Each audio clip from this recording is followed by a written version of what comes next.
In life, maraming choices ang hinaharap natin. But among all decisions we can ever make, the greatest is to choose Jesus Christ. Hindi lamang siya isang mabuting guro o dakilang halimbawa, siya ang ipinangakong tagapagligtas ng sanlibutan. Sabi ni Jesus sa John chapter 14 verse 6. Jesus told him, I am the way, the truth, and the life. No one can come to the Father except through me. Ibig sabihin, walang ibang daan patungo sa Diyos kundi si Kristo lamang. Madaling mahulog ang puso ng tao sa mga pansamantalang bagay, kagaya ng success, money, comfort, or approval of people. Pero, kahit gaano kalaki ang maabot natin sa mundo, kung wala si Jesus, kulang pa rin ang buhay.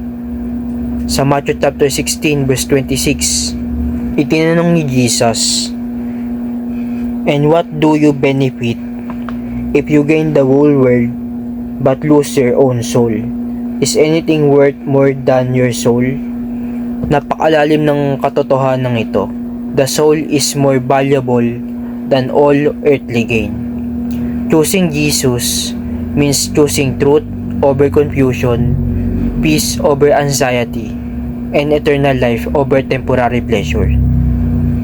Sa John chapter 10 verse 10, sinabi ni Jesus,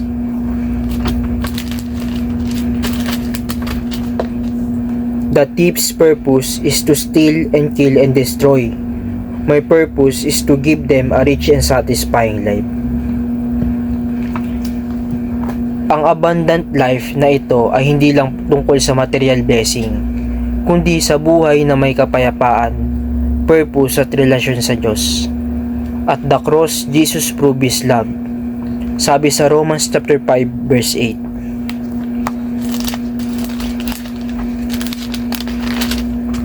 But God showed His great love for us by sending Christ to die for us while we were still sinners. Hindi natin kinakailangang maging perfect para mahalin niya tayo. He loved us first. He paid the price for our sins so that we can be forgiven and made new. So today, the call is simple but eternal. Choose Jesus Christ. Not tomorrow, not someday, but now. Sabi sa Proverbs chapter 3 verse 5 to 6, nire-remind tayo, trust in the Lord with all your heart. Do not depend on your own understanding. Seek His will in all you do, and He will show you which path to take. Kapag si Jesus ang pinili mo, hindi ka mawawala sa tamang landas. Maybe you have been searching for meaning, peace, or hope. Maybe you have been carrying guilt, pain, or emptiness in your heart. Jesus is still calling. Sabi sa Revelation chapter 3 verse 20. Look, I stand at the door and knock. If you hear my voice and open the door, I will come in and we will share a meal together as friends. So, ayun lang guys. So guys, mag-start na ako ng short salvation prayer. Pwede nyong i-rewind yung video, tapos banggitin yung mga salitang sinabi ko, or sabayan nyo ako sa prayer na to. Tapos mag-i-start na ako.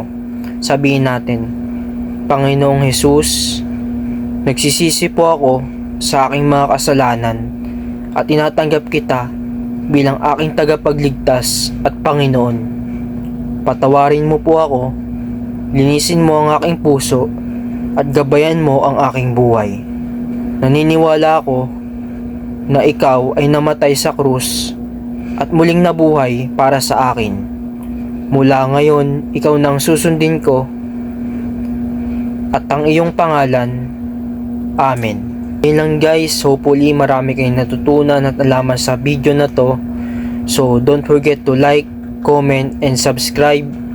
So kita-kits next vlog, next content. Peace out and God bless.